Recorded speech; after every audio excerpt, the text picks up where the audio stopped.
akan bacakan itu, Anelia itu selalu memesankan itu kepada para stafnya orang-orang Indonesia itu. Juga kepada anak-anak muda. Bukan Anelia, Aneha. Kata Aneha itu, kata Gubernur Aneha, tuan-tuan mesti bekerja keras. Jangan bekerja seperti di zaman Belanda dulu. Tuan-tuan sudah dijajah selama 350 tahun. Sebab itu, jangan malas, harus bangun pagi dan segera mulai bekerja. Tuan-tuan harus mempersiapkan kemerdekaan, kata Gubernur Aneha itu. Dan sejak permulaan menjabat sebagai gubernur militer, Aneha selalu mengingatkan tenaga-tenaga muda Indonesia, kamu akan tetap di Indonesia. Tetapi kami akan pergi. Tuan-tuan harus bekerja dengan bangsa tuan-tuan sendiri. Jadi dia beri kesempatan itu, dia beri peluang. Nah, peluang itu, pendirian politik Aneha itu dimanfaatkan oleh para pemimpin Indonesia di Jawa Barat. Jadi tadi sudah saya sampaikan, Pak Nasir itu diangkat menjadi Kepala Dinas Pendidikan Kota Bandung. Untuk Kota Bandung itu, Aneha mengangkat wali kota, namanya Adma Dinata. Adma Dinata inilah yang mengusulkan kepada Aneha supaya mengangkat Nasir menjadi kepala jawatan pendidikan. Nah, Aneha itu juga ternyata membiarkan, bukan hanya mengangkat orang-orang Indonesia, anak-anak muda Indonesia menjadi pejabat, misalnya untuk kepala jawatan keuangan, Kota Bandung itu diangkat Dadang Suprayogi. Kalau generasi seangkatan saya pasti kenal nama ini. Ini pernah dulu menjadi, lama ini, menjadi ketua harian KONI pusat. Waktu ketua umum KONI-nya Sri Sultan Hamengkubuwono. Nah, Dadang Suprayogi inilah ketua harian KONI. Letnan Jenderal terakhir. Jadi kepala dinas keuangannya Suprayogi, kepala pendidikannya Nasir, wali kotanya Adma Winata, dan Aneha membiarkan orang-orang ini menjadikan kantor wali kota Bandung sebagai tempat bertemu. Maka bertemulah di situ, misalnya tokoh-tokoh seperti Nasution. Nasution itu 10 tahun di bawah Nasir usianya. Nasir lahir tahun 08, Nasution tahun 1918. 10 tahun lebih muda. Jadi Nasution ini dikenal sebagai pemuda militer. Dia sering datang ke kantor wali kota untuk mendiskusikan bagaimana ke depan ini. Apakah akan selamanya bersama Jepang atau bagaimana. Itu pembicaraan soal itu di kantor wali kota. Jadi ini dikatakan oleh, menurut catatan Nasution, ya, juga dicatat oleh Nasir, di bawah kepemimpinan wali kota Adma Dinata dan kepala jawatan pendidikan dan pengajaran Nasir, kantor pemerintah kota Bandung menjadi tempat pertemuan para pemuda. Nah, seperti tempat lain, di Bandung juga dibentuk organisasi pemuda semi militer, Seinendan namanya, yang dipimpin oleh Abdul Haris Nasution. Secara kedinasan, organisasi ini berada di bawah jawatan pendidikan dan pengajaran. Oleh karena itu, leluasalah Seinendan berkegiatan di kantor pemerintah kota Bandung. Jadi Nasution dengan Nasir itu sudah berhubungan lama. Tapi nanti Nasution juga yang menangkap Nasir. Jadi di Bandung itu, kata Nasution, para pemuda ini tidak habis-habisnya berdiskusi. Nah, di Bandung itu, kata Nasution, ada 3 kelompok politik. Pertama, kelompok Pasundan. yang berpusat pada Oto Iskandar Dinata. Kedua, kelompok Partai Indonesia Raya yang berpusat pada Dr. Murjani.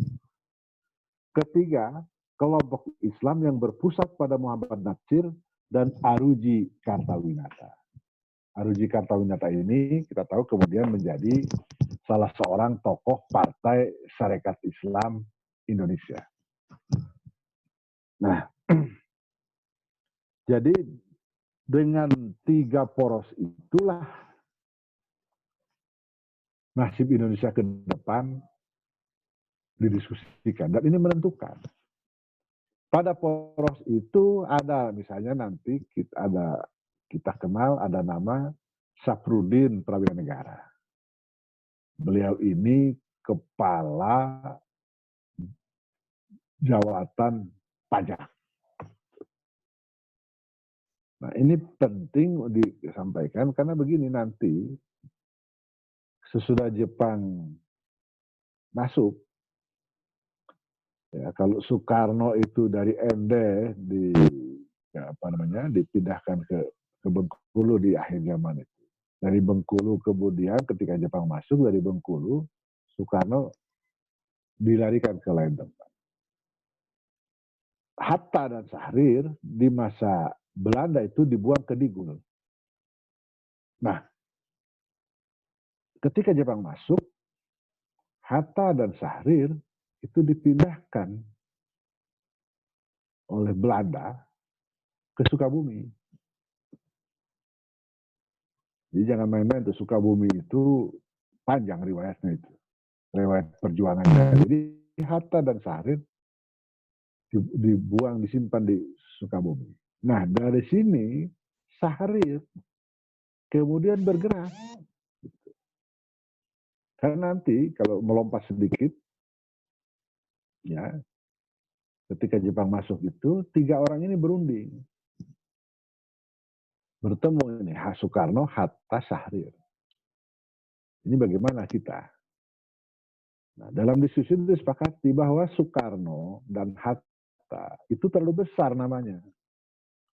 Jadi dia, Soekarno-Hatta ini tidak mungkin bergerak di bawah tanah.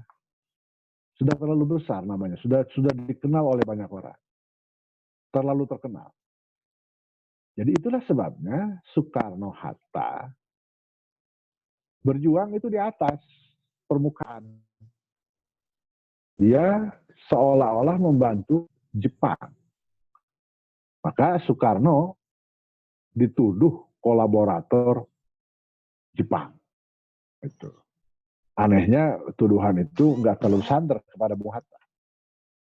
Nah, Syahrir disepakati untuk bergerak di bawah tanah. Ada nggak hasil dari perjuangan? Ada, misalnya antara lain ya, karena Soekarno-Hatta lah, maka Mr. Amir Syarifuddin yang mau dihukum gantung oleh Jepang, itu bisa diselamatkan. Itu. Kata Soekarno-Hatta, itu jangan, itu saya memerlukan. Nah, jadi ada Soekarno-Hatta, Ki Hajar, Ki Mas Mansur yang bergerak di atas permukaan, ada Syahrir. Nah, Syahrir kemudian ini membina hubungan dengan tadi kan ada poros nasionalis di Jepang, di Belanda itu, ya kan, ada poros nasionalis, poros Pasundan, ada poros Pasundan yang berpusat pada Oto Iskandar Dinata, ada poros Parindra, Dr. Murjani, ada poros Islam. Jadi termasuk Safrudin. Safrudin itu hilir mudik dia ke Jakarta dari Bandung itu. Karena begini, Safrudin itu dari segi pikiran di masa itu lebih dekat kepada pemikiran kaum sosialis. Di Jakarta waktu itu ada kelompok diskusi namanya kelompok studi yang kantornya itu di Keramat Raya 45 sekarang. Itu di situ ada Ali Budiarjo, ya ada nanti ada mentornya itu ada Syahrir. Nah, Safruddin ke situ. Makanya nanti sudah merdeka ketika Ali Budiarjo melihat Syahrir itu, Safruddin itu ikut Masyumi, kaget dia. Loh, ini kok Safruddin ikut Masyumi? Kan Safruddin itu sosialis itu. Jadi gerakan bawah tanah ini nyambung dengan gerakan orang-orang di Bandung.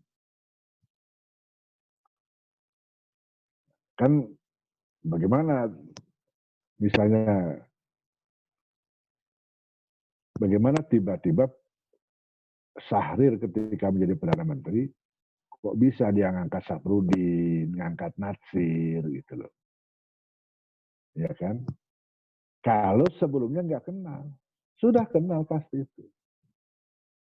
Ya memang satu sekolahan, tapi kan satu sekolahan itu begitu banyak murid kan tidak berarti akrab. Ada misalnya kasus itu waktu di Jakarta di zaman Jepang ini berdiri sekolah tinggi Islam.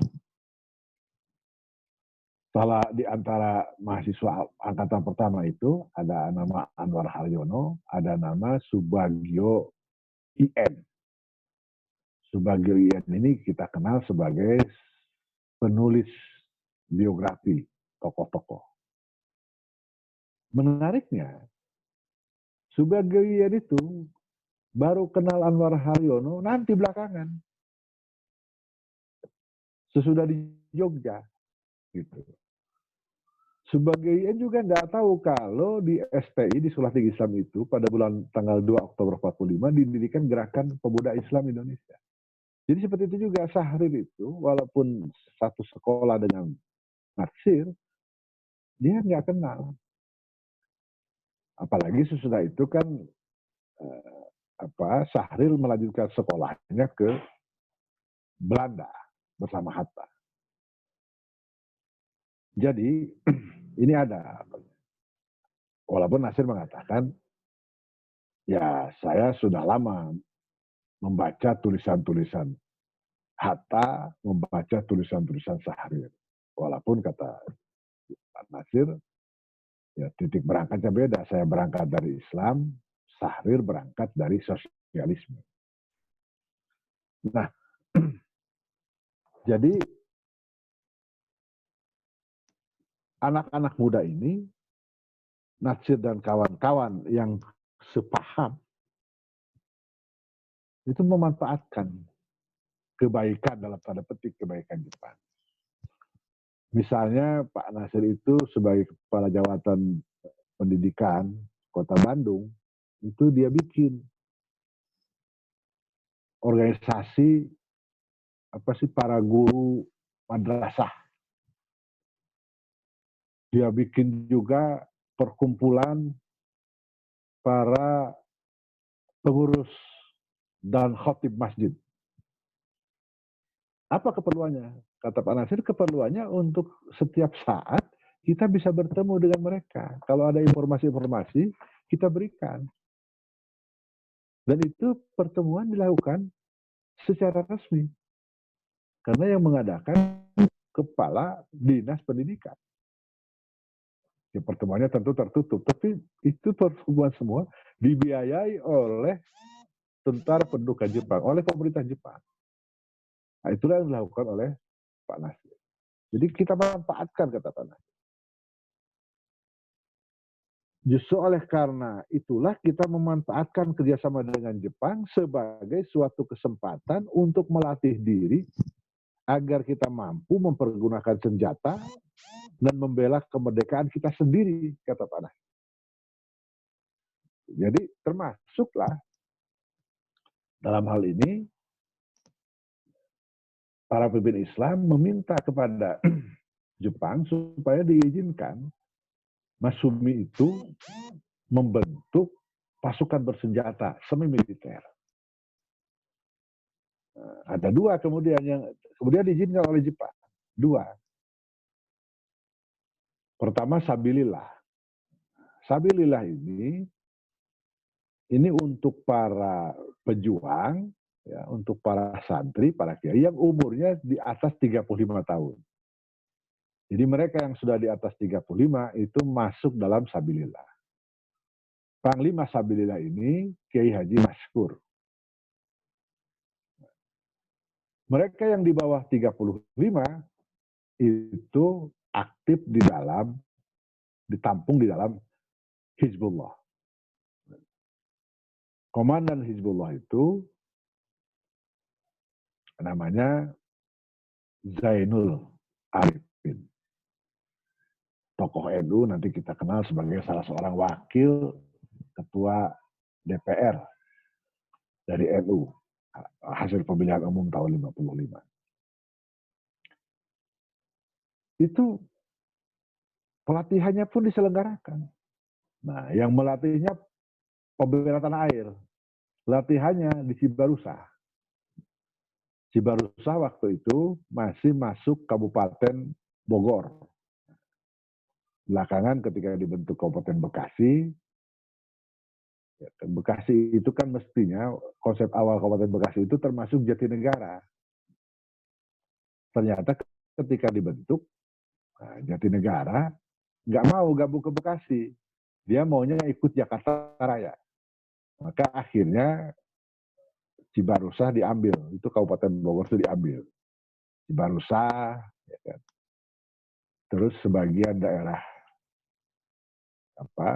Karawang itu juga diambil. Jadi pelatihannya diadakan di Cibarusah. Yang melatihnya peta. Bukan cuma itu. Para pemimpin Islam memanfaatkan betul secara maksimal kehadiran Jepang itu. Ya tentu sekali lagi dengan catatan bahwa kita tidak melupakan kekejaman Jepang. Misalnya Mas Sumi kemudian meminta supaya diizinkan menerbitkan majalah. Wow. Memang ini yang lobby di depan ini Kiai Wahid Hasyim. Ini jago ini. Ini penting, kata Kiai Wahid Hasyim, penting untuk kita membantu pemerintah Jepang. Padahal maksudnya itu untuk membangun komunikasi di antara kita. Jadi kalau saya punya itu satu bendel majalah itu, dari tahun 37 gitu, atau 38 sampai, oh enggak, dari masa Jepang dari tahun 40, setahun saya punya, tahun 44 sampai 45.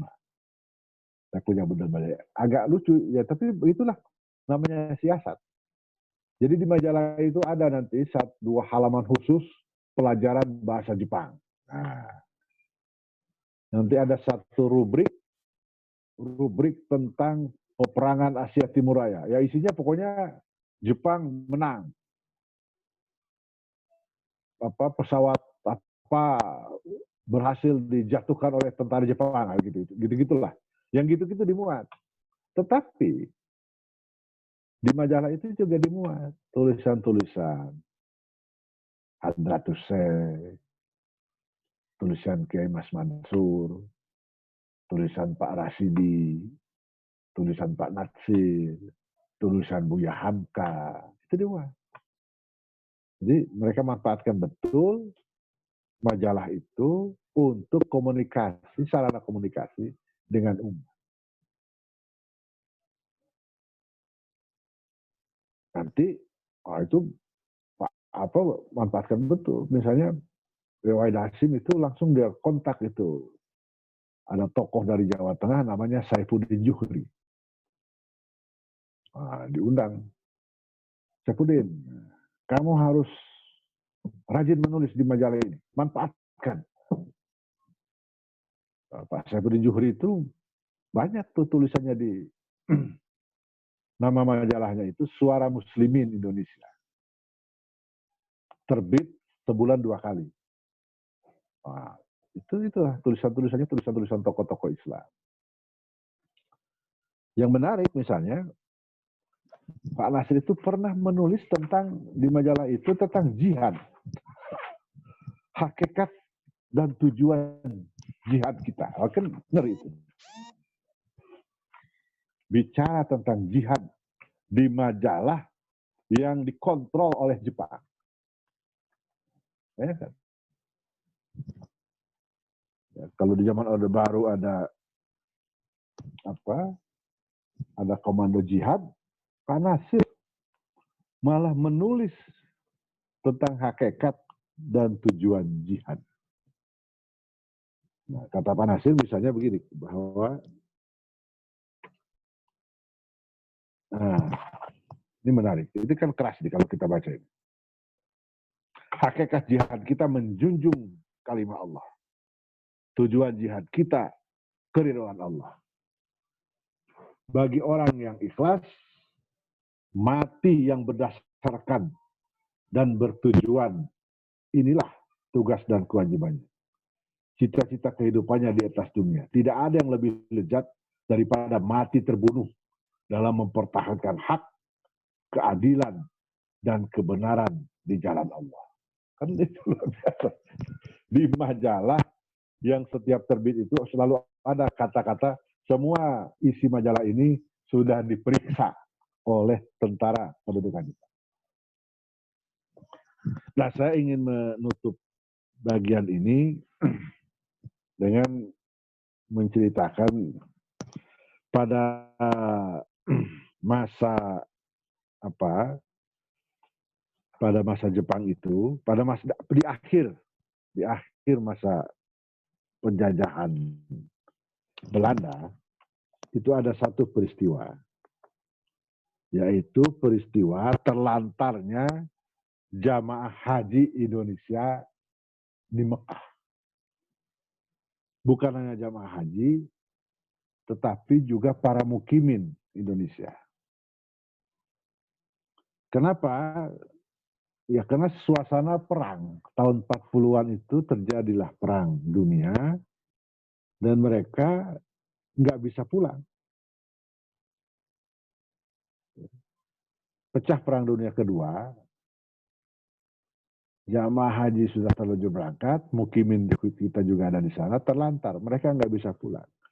Maka pada bulan Juli 1940, dibentuklah Komite Kesengsaraan Mukimin Indonesia di Mekah.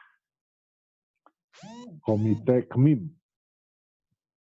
Modal pertamanya itu 15 gulden. Lalu mereka cari dana, sampailah kemudian terkumpul dana lebih dari 50.000 gulden.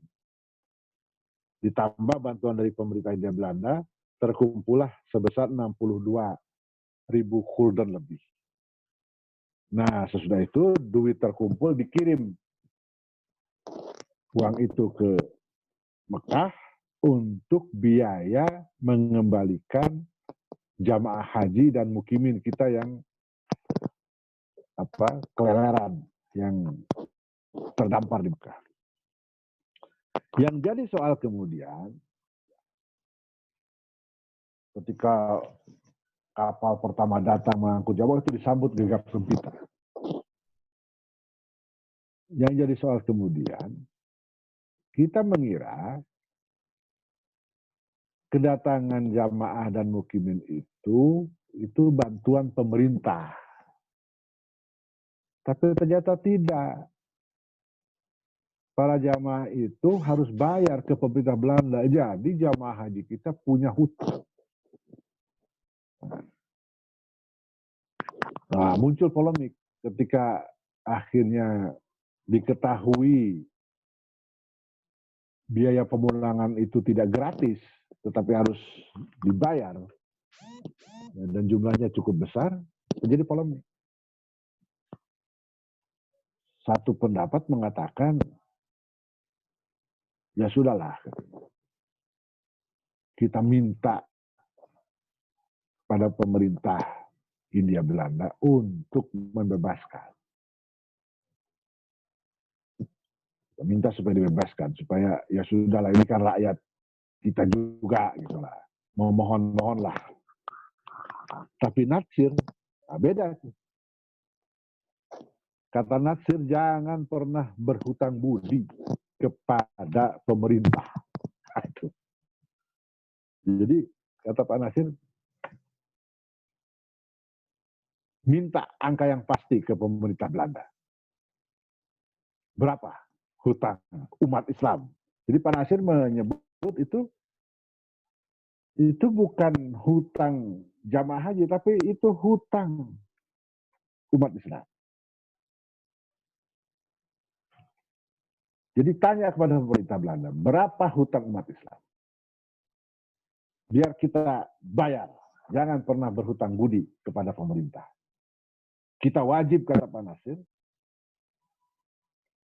kita wajib menjaga kehormatan sebagai umat Muhammad yang mengagamakan Islam. Nah, ini bahasa tahun 40 ya. Al-Islamu ya'lu wa la yu'la alaih. Islam itu tinggi dan tidak ada yang lebih tinggi daripadanya. Jadi jangan ngemis-ngemislah ke pemerintah itu, kata Pak Nasir. Bayar. Padahal banyak tokoh meminta supaya kita minta ke pemerintah Belanda agar diikhlaskan saja. Walaupun akhirnya memang hutang yang sekitar 250.000 gulden itu oleh Belanda karena opini yang berkembang, akhirnya memang dibebaskan. Tapi di sini kita mencatat bagaimana kualitas seorang pemimpin. Nasir yang ketika itu masih usia 32 tahun, itu sudah menunjukkan kualitas kepemimpinannya. Buat dia yang paling penting adalah bagaimana menjaga kehormatan umat. Bukan pasrah, memasrahkan nasib kepada pemerintah kolonial Belanda. Saya kira itu Pak Sekjen, pengantar saya, mudah-mudahan nanti ada yang bisa melengkapi lagi. Terima kasih. Assalamualaikum warahmatullahi wabarakatuh. Waalaikumsalam warahmatullahi wabarakatuh. Terima kasih, Kang Kwan. Ini menarik juga ya. Saya baru paham, menyadari bahwa Masumi itu terbentuk di saat-saat pemerintah Jepang yang singkat itu ya. Ya. Dan itu luar biasanya adalah sebagai federasi ormas. Iya. Bukan partai politik. Nah. Betul. Yang kemudian kan jadi partai politik gitu ya. Ya, ini kan saya melihat kecerdasan para pemimpin ini, ya, bagaimana dia melakukan, terutama Pak Nasir ya, bisa bersinergi dengan pemerintahan Jepang itu ya. Ini memanfaatkan momentum. Di satu sisi memang Jepang mungkin dalam situasi yang karena kan dia yang dihadapi ini kan dunia internasional juga, itu kan perang dunia kedua dan lain-lain di dalam negeri juga gitu. Ini yang hikmah kali, blessing in disguise gitu ya. Gitu. Nah, saya melihat ini kita ini ya di kelahiran Masumi ini itu sebetulnya Kang Lukman yang melahirkan Masumi itu tokoh-tokoh ini apa memang ada peran Jepang di situ atau memang sudah disiapkan sejak lama gitu? Ini prosesnya ini yang mungkin perlu diperdalam, Kang Lukman. Gimana prosesnya? Kelahirannya itu. Ya, kan jadi, yang pertama yang 43 itu kan kalau nggak salah ketuanya justru Hadratus Syekh Hasyim Asy'ari itu kan? Ya. Yang 43 kan? Betul. Iya. Itulah. Ya, jadi awalnya itu memang kan sejak zaman Belanda itu ada dua pengelompokan. Ada Majelis Islam A'la Indonesia (MIAI) sebagai pengelompokan dari kekuatan politik Islam. Ya, di situ ada Sarekat Islam, ada Partai Islam Indonesia, ada beberapa. Lalu di sebelah satu lagi ada Gabungan Partai Politik Indonesia. Ya, katakanlah ini kaum kebangsaan, kaum nasional. Ketika Jepang datang, Jepang melarang itu, baik GAPI maupun MIAI. Tetapi pada bulan Februari, Jepang mengizinkan umat Islam untuk berkumpul. Diizinkanlah untuk dibentuk, tapi dia nggak mau pakai nama MIAI. Dipakailah namanya itu Majelis Syuro Muslimin Indonesia. Ini ormas ini, bukan partai politik. Majelis Ulama Muslim Indonesia disingkat Masumi. Itu anggotanya tadi saya katakan 4 ormas. Muhammadiyah, NU, PUI Majalengka yang dipimpin Kiai Haji Abdul Halim, dan PUI Sukabumi yang dipimpin oleh Kiai Haji Ahmad Sanusi. 4 saja. Tapi 4 ini menurut saya itu produktif. Sangat produktif. Karena kemudian semua gabung di situ. Tadi saya sebut mereka bisa mendesak Jepang untuk mengizinkan bikin majalah yang terbit tiap 2 minggu. Itu rutin tuh, 2 minggu sekali terbit. Mereka bisa menginisiasi, mendesak Jepang mengizinkan pembentukan Sabilillah, Hizbullah, Peta. Ya. Dan mereka merekrut tokoh-tokoh Islam. Ada satu yang saya hampir lupa itu. Mereka juga akhirnya bisa mendesak pemerintah untuk mendirikan sekolah tinggi Islam. Itu sekitar 40 hari sebelum kemerdekaan Indonesia. Ini di masa akhir Jepang. Ini pikiran ini sudah lama, sejak zaman Belanda tahun 39 itu. Itu Dr. Satiman Wiryo Sanjoyo dan Dr. Sukiman Wiryo Sanjoyo, ini kakak beradik Wiryo Sanjoyo, itu sudah menggagas untuk mendirikan pendidikan Islam tinggi, pesantren tinggi di Solo. Nah, tetapi kemudian karena pecah perang, ini macet. Tahun 40, ketika Jepang masuk itu, mulai tahun 42 itu sudah digagas lagi. Ormas-ormas yang tergabung di Masumi itu tadi, mendesak pemerintah Jepang untuk mengizinkan membuat sekolah tinggi Islam. Nah, disitulah gabung semua itu. Termasuk nanti yang diminta jadi panitianya, ketua panitianya itu Bung Hatta. Bung Hatta menjadi ketua panitia pembentukan sekolah tinggi Islam. Semula namanya itu sekolah Islam tinggi. Tapi kata Bung Hatta jangan sekolah Islam tinggi, karena yang mau kita bikin ini sekolah tinggi. Sekolah tinggi Islam. Bukan sekolah Islam yang tinggi, bukan gitu. Sekolah tinggi Islam. Nah kemudian Pak Natsir yang lagi bertugas sebagai kepala Jawatan Pendidikan di Bandung dipanggil, diminta oleh Bung Hatta untuk menjadi sekretaris panitia pembentukan sekolah tinggi Islam. Jadi Natsir pun dengan Hatta itu sudah mulai akrab di sini. Jadi akhirnya beberapa kali rapat hanya disepakati. Di situ gabung semua. Muhammadiyah, NU, PUI ini tulang punggungnya. 2 PUI, NU, dan Muhammadiyah. Nah, tanggal 8 Juli akhirnya berdirilah Sekolah Tinggi Islam di Jakarta. Rektornya itu Kiai Haji Abdul Kahar Muzakir. Bedakan itu dengan Abdul Kahar Muzakkar. Jadi Abdul Kahar Muzakir. Abdul Kahar Muzakkar itu muridnya Pak Kahar Muzakir ini. Seluruh potensi bangsa diminta untuk menjadi dosen. Jadi Pak Rasidi, ya kan, kayak Mas Mansur, Ali Budiarjo yang sosialis itu juga diminta jadi dosen. Sumitra Jaya Hadikusumo diminta ngajar. Semuanya diminta mengajar. Jadi betul-betul para pemimpin kita di masa itu memanfaatkan suasana untuk kepentingan umat. Yang di zaman Belanda itu tidak mungkin terjadi. Nggak boleh, karena memang penjajah kita itu rugi betul, dijajah kok oleh Belanda. Coba kalau dijajah oleh Inggris, kayak Malaysia tuh maju. Kita ini dijajah oleh Belanda. Jadi Belanda itu nggak boleh rakyatnya pintar. Baru pada Jepang itu. Jadi luar biasa itu.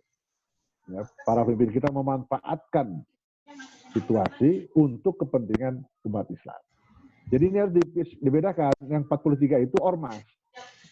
Partai politik Masyumi itu nanti baru berdiri 7 November 45. Itu nanti ada cerita tersendiri.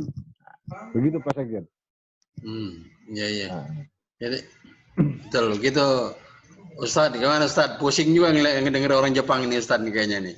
Nah, saya kan tahu sejarah Jepang. Kenapa sikap Jepang sebetulnya terhadap umat Islam itu pandangan dia, pemahaman Jepang tentang Islam itu ya. Kalau dia berbeda, kalau Belanda kan oleh Kristen, Yahudi gitu ya. Kalau Jepang kan berbeda, sehingga dia memandang Islam itu seperti apa Ustaz saat itu Ustaz. Sehingga dia begitu sepertinya memberikan kemudahan kepada dianggapnya tidak akan berbahaya. Islam itu mungkin bagi Jepang sebuah tidak berbeda dengan Shinto atau agama di Jepang gitu. Gimana? Ada pandangan Ustaz? Bilang saja. Nah, bilang Jen. Kamu jalan berhasil. Ini soal ini apa namanya? Kan tadi Kang Lukman cerita tentang kemudahan yang diberikan Jepang kepada tokoh-tokoh Islam untuk mendirikan Masyumi, untuk mendirikan sekolah tinggi, yang di zaman Belanda nggak mungkin gitu.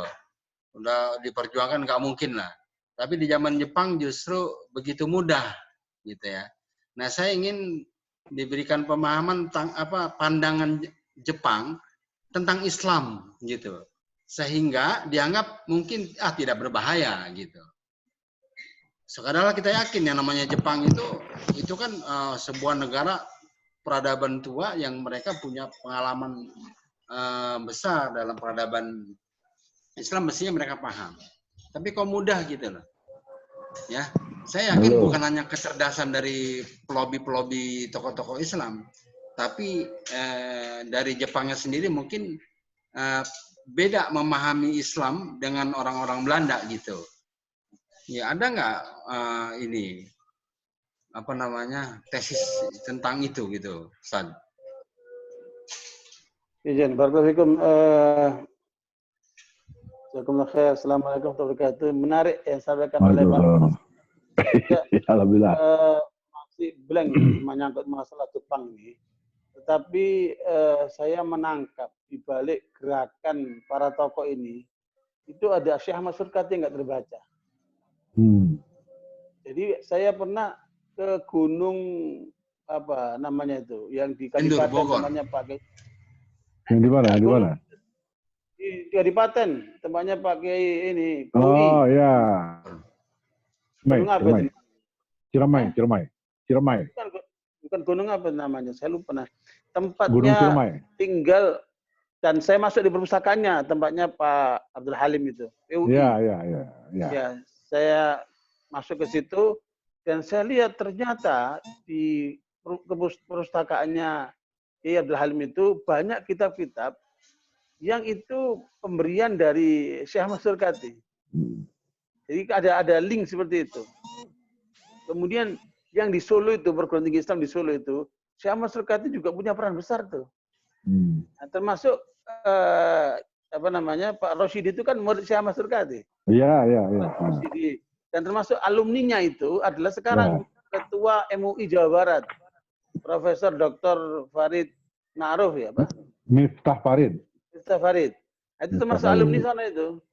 Nah, makanya ada koneksi yang selama ini terus terang di Al-Irsyad juga nggak pernah diungkap gitu.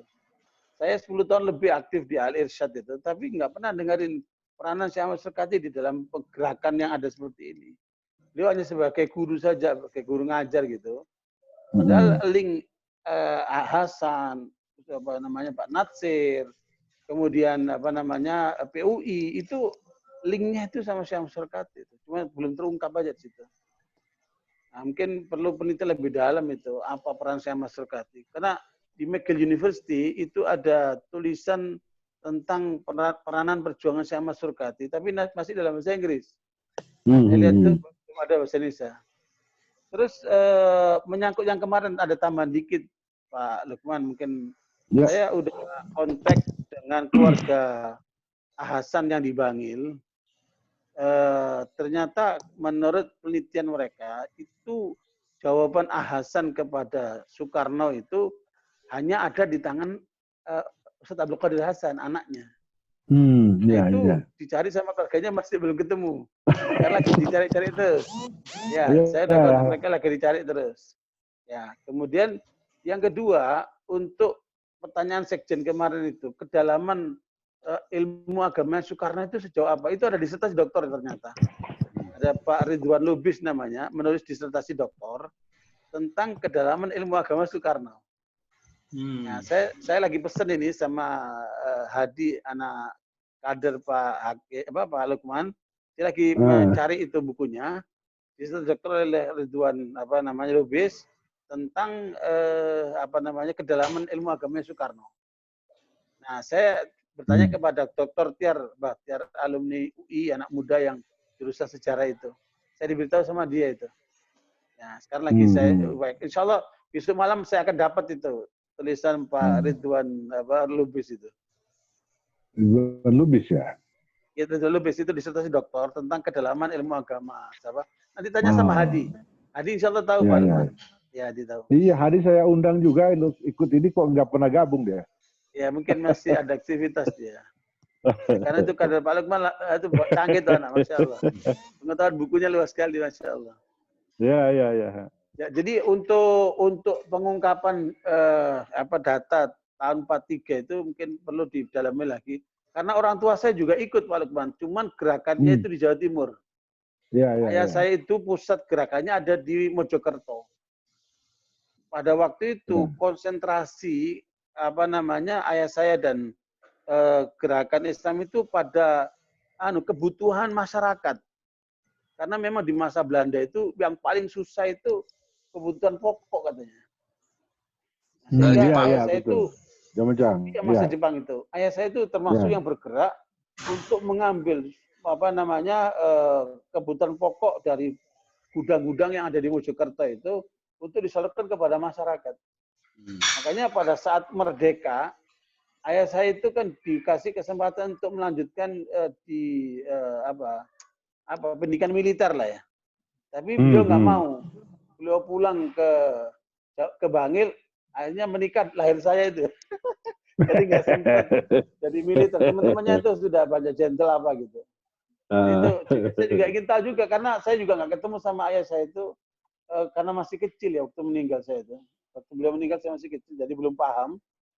Nah, mungkin nanti saya bisa menelusuri lebih jauh tentang 43 ini, karena juga ada cerita begini dari Kiai Mahyuddin yang ada di Jember, bahwa Kiai Haji As'ad Samsul Arifin itu pernah dipanggil sama komandan militer Jepang, yang kemudian dia menghinakan tokoh Islam atau Islam itu, ditempeling sama As'ad Arifin komandan itu.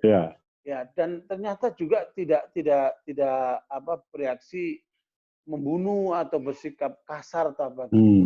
Jadi itu jadi pelajaran gitu. Artinya hubungan antara Jepang dengan umat Islam itu kayaknya agak dekat ya kalau lihat cerita-cerita seperti itu. Bahkan Haji Hasyim Asy'ari pun pernah mengancam Jepang kalau mereka macam-macam akan digerakkan umat ini gitu. Jadi rupanya di situ juga ada posisi bargaining lah pada saat itu, umat itu jadi anggap agak kuat gitu. Makanya sampai diberikan izin untuk melakukan gerakan peta segala macam tadi itu. Nah, cuman rangkaian ini yang mungkin perlu dijahit lagi itu Pak Lukman. Saya nggak tahu sikap Jepang kayak apa itu.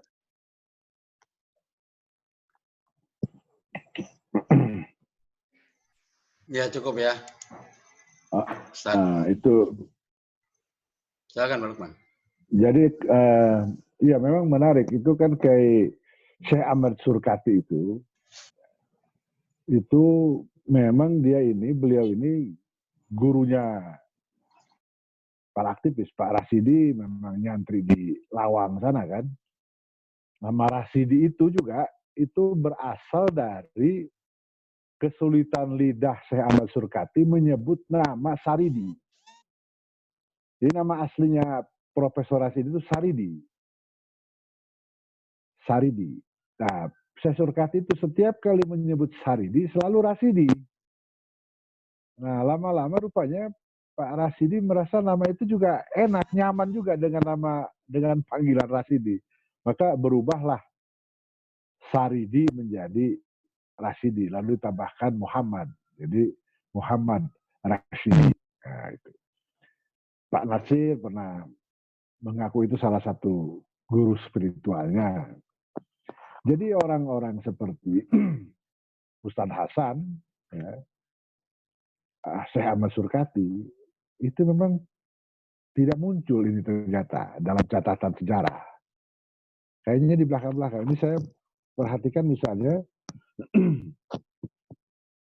ini di antara pengajar Sekolah Tinggi Islam. Jadi ini para dosen STI ini. Muhammad Rasidi, Kiai Haji Muhammad Ilyas, Dr. Slamet Iman Santoso. Ini Masumi ini. Terakhir jadi dekan Fakultas Psikologi UI, Profesor. Dr. R.M. Priyono. Nah, ini pernah jadi Menteri Pendidikan zaman Soekarno. Mr. Ali Budiarjo, Mr. Abdul Karim, Mr. Sumanang, Dr. Anis Bakhtiar, Mr. Sultan Takdir Ali Sahbana, Mr. Dr. Supomo, Haji Agus Salim, Abdul Hamid Hakim, Kiai Haji Mas Mansur, Haji Munawar Khalil, Kiai Haji Abdul Wahab, Dr. Raden Nganten Purbo Caroko, Muhammad Jen Jambek, Sadli Hasan, Haji Musaddad, dan Haji Farid Ma'ruf. Itu deretan nama dosen-dosen di Sekolah Tinggi Islam. Kalau mahasiswa angkatan pertama STI itu ada nama Anwar Haryono. Ini alumni Madrasah Mu'alimin Muhammadiyah yang kemudian nyantri di Tebu Ireng. Kemudian Subianto Joyo Hadikusumo, putra Dr. Margono Joyo Hadikusumo. Pamannya Prabowo ini, Subianto Joyo Hadikusumo. Malah terpilih dia menjadi ketua Persatuan Pelajar Sekolah Tinggi Islam. Persatuan Pelajar itu Dewan Mahasiswa kalau sekarang, BEM. Gugur di Lengkong. Lalu ada Ahmad Nasuhi. Di awal Orde Baru, Ahmad Nasuhi ini menjadi Wakil Gubernur Jawa Barat. Ini orang yang di zaman Orde Lama itu ngelempar bom ke kantor Komite Sentral PKI. Makanya pangkatnya nggak naik-naik itu, letkol aja itu. Karena dianggap ekstrim. Lalu ada Suroto Kunto. Suroto Kunto ini gugur, hilang di antara Karawang, Bekasi. Jadi Suroto Kunto kemudian masuk tentara sama dengan Subianto. Subianto gugur di Lengkong. Kalau Suroto Kunto ini hilang di antara Karawang, Bekasi. Nah,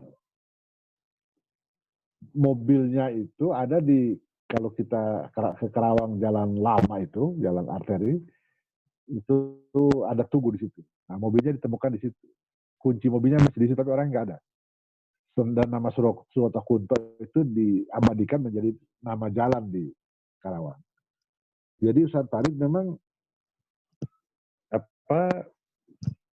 nggak ada itu, nggak nama itu. Memang harus diteliti lagi. Kenapa?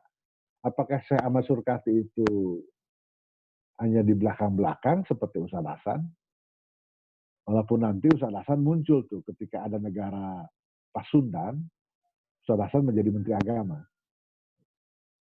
Kata Pak Nasir sengaja Ustadz Hasan ditaruh di situ supaya mudah. Nanti kalau kita kembali ke negara kesatuan, nah itu kan orang-orang kita sendiri yang di negara-negara bagian itu. Jadi saya kira itu tambahan saya. Jadi memang sekali lagi ini luar biasa peranan orang-orang tua kita itu, pendahulu kita dalam memanfaatkan.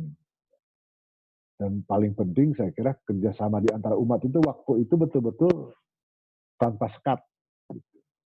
Saya kira itu Pak Sekjen, tambahan saya. Ya, terima kasih Kang Lukman, alhamdulillah.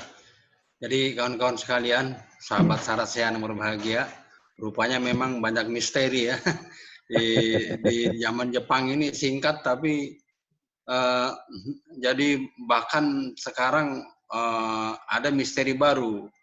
Rupanya Jepang itu singkat tapi dia kerjaannya bikin gua-gua di gunung-gunung.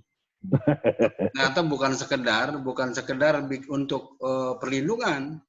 Di situ ada makna yang mendalam. Di gunung-gunung kita itu hampir semuanya ada kekayaan, ada piramida segala macam lah. Ya orang menganalisis dan membuktikan itu. Di Gunung Padang gitu. Hampir semua tempat-tempat strategis ada gua Jepang. Ini ada banyak misteri lah ya. Itu secara peradaban, secara politik kita melihat memang banyak yang belum terjawab. Misalnya tadi pemahaman Jepang terhadap Islam itu seperti apa sih? Ya, kalau Belanda jelas dia membawa misi gospel misalnya.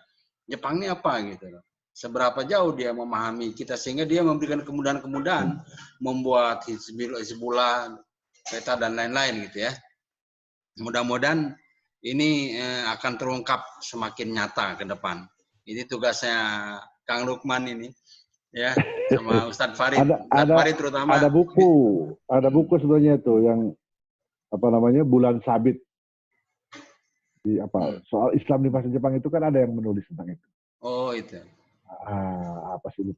Buku lama. Tapi memang Jepang itu kan beda dengan Kristen. Dia kan agamanya itu agama apa? Shinto. Jadi tidak agresif dalam soal penyebaran agama. Jadi kan kesalahan pertama Jepang ini blessing juga. Kesalahan pertama Jepang itu ketika masuk ke Indonesia dia memenjarakan Hadatus Syekh. Itu menimbulkan kemarahan. Mungkin 1 atau 3 bulan itu Hadatus Syekh itu atau pokoknya di penjara. Wah, akhirnya kan di mana-mana timbul protes. Baru di situ Jepang sadar ada kekuatan besar di Indonesia ini yang nggak boleh diabaikan, yaitu Islam. Maka kemudian dirangkul. Kan dia Maret 42 itu. 43 sudah dia izinkan tuh. Masumi, NU, PUI, Muhammadiyah. Seperti itu Pak Sekjen. Itu blessing satu juga. Ya. Lama-lama bisa terungkap nih, baru satu aja kita udah senang dengarnya kan. Nah, semakin terjawab. Ya, tahu dulu San, silakan San. Jadi rupanya di belakang Syekh Ahmad Surkati ini adalah kekuatan dunia Arab, Jen. Saya baca di dalam tafsir Al-Manar, itu hubungan antara Syekh Rashid Ridho, Muhammad Abdu, dengan Syekh Rashid dengan Syekh Ahmad Surkati dan jaringan di Indonesia, itu ternyata luar biasa, Jen. Tapi selama ini belum terungkap. Mungkin itu juga perlu pendalaman lagi. Makanya mahasiswa kita yang ambil S2, S3 di Mesir itu harusnya mengungkap hubungan ini.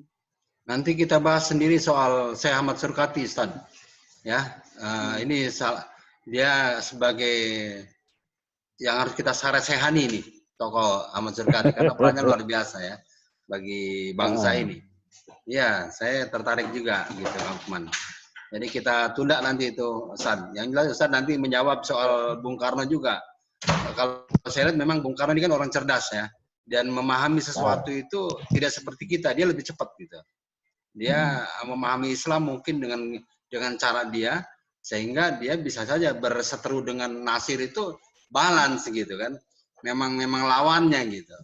Bisa jadi itu bisa Ustadz buktikan nanti setelah mengkaji mendalam ya. Begitu Ustadz ya. Ya baik teman sekalian, kita tutup bersama-sama dengan baca kafaratul majlis. Subhanakallah bihamdika asyhadu an la ilaha illa anta astaghfiruka wa atubu ilaik. Billahi taufiq. Assalamualaikum warahmatullahi wabarakatuh. Selamat berbuka. Jazakallah khair ya Pak Lukman. Jazakallah khair. Sampai besok ya. Insyaallah. Ustaz. Jangan lupa besok nih. Insyaallah.